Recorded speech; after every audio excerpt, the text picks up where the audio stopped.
Yan mga boss, naka-ready na lahat ng mga tools na gagamitin sa DIY natin gagawin para sa pag-lower ng front shock na hindi na kakalkalin yung loob. Yan, may grasa para mamaya ilalagay natin sa tornilyo. And at the same time, yung may narinig akong tumutunog dyan sa may brake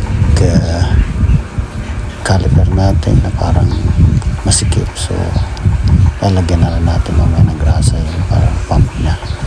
So ayan, nagre-ready na tayo para tanggalin yung tornilyo na nasa ibabaw. Ayan, tanggal natin yung gulong at tanggal na rin yung tornilyo at saka yung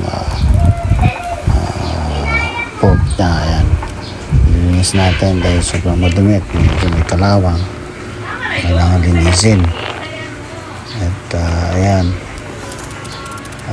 kumuha tayo ng contact cleaner para maalis yung mga kalawang.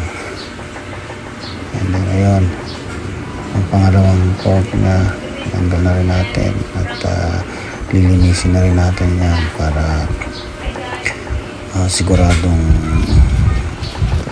magandang maging performance once na ibinalikan natin sa dati. So ayan, so nakikita yan, check ko yan kung sobrang madumi, blabras natin dahil pagkataon na natin malinis, dahil natanggal natin yan. Ayan,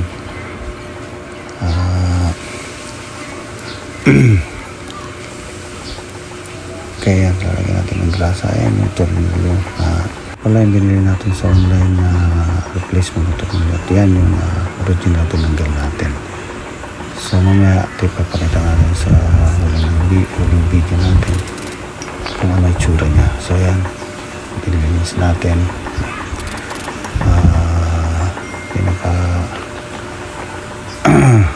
pagkakabitan ng port nya para mas malinis talaga. So ayan,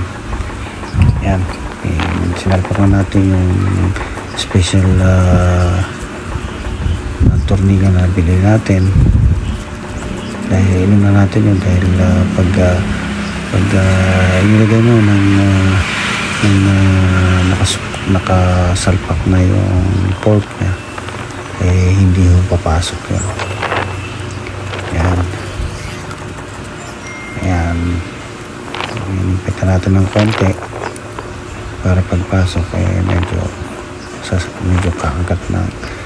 Mahigpitan natin ng konti yan para hindi malaglag yung pork. So ayan, higpitan natin ng konti.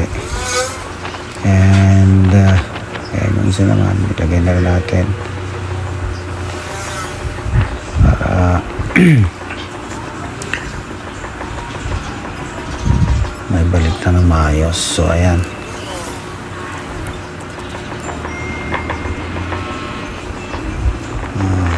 medyo inaalay natin. Ayan, so naalay na natin yan.